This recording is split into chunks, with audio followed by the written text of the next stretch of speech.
Prior to installation, read all the information in the manuals supplied with the burner and the valve kit. Ensure all of the specifications in the manuals are met. Apply gas piping sealing compound to the burner fuel injector or air mixer. Screw the burner pan into the valve. Ensure connections are tight, however do not over-tighten to prevent damage to the valve. Ensure that the valve is positioned so that a 1/2 inch clearance exists between the bottom of the control knob and the fireplace floor.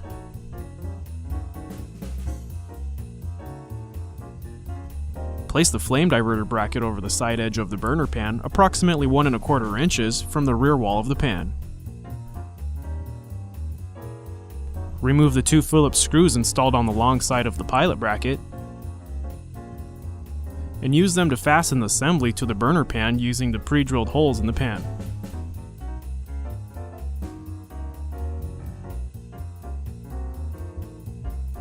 Ensure the pilot supply and thermocouple tubes are bent in a similar manner as shown to prevent damage, unsafe operation, and allow for proper heat shield placement.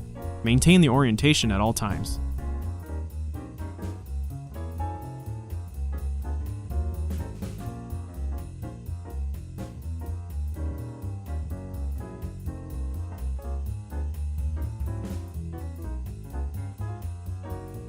Using the components provided with your burner system, connect the valve to the gas supply.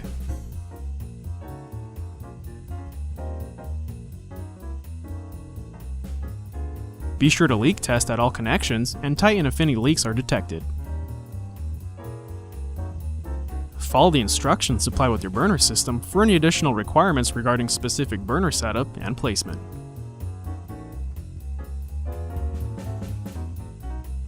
Install the provided batteries in the remote transmitter and receiver.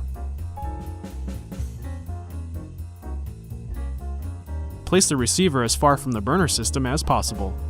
Place a plastic cover over the receiver.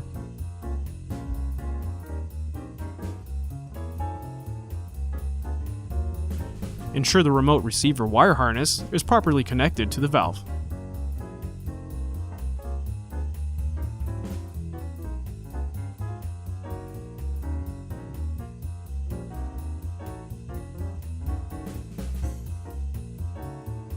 To prevent overheating the valve, cover the valve with the heat shield exactly as shown. It should rest flat above the valve.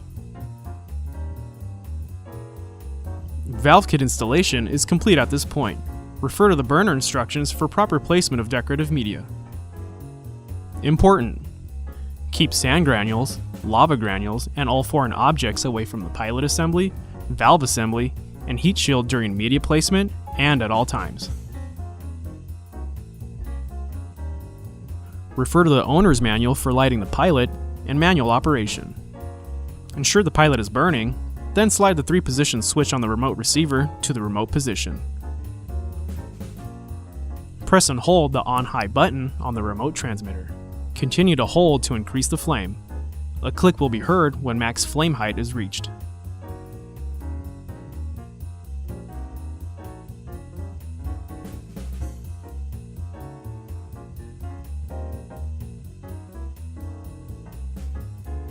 Press and hold the low off button on the remote transmitter.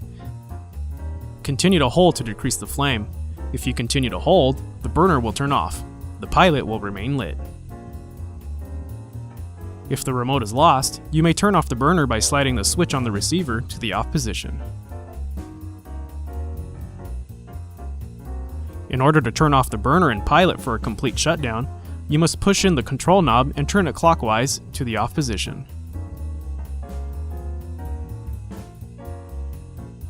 If the remote system does not function and batteries with an adequate power level are installed, follow these steps to sync the remote with the transmitter. Slide the switch on the receiver to remote. Next, press the Learn button and release. A series of beeps will be heard. Then press and hold the on-high button on the transmitter until a second set of beeps are heard. The remote system is now synced.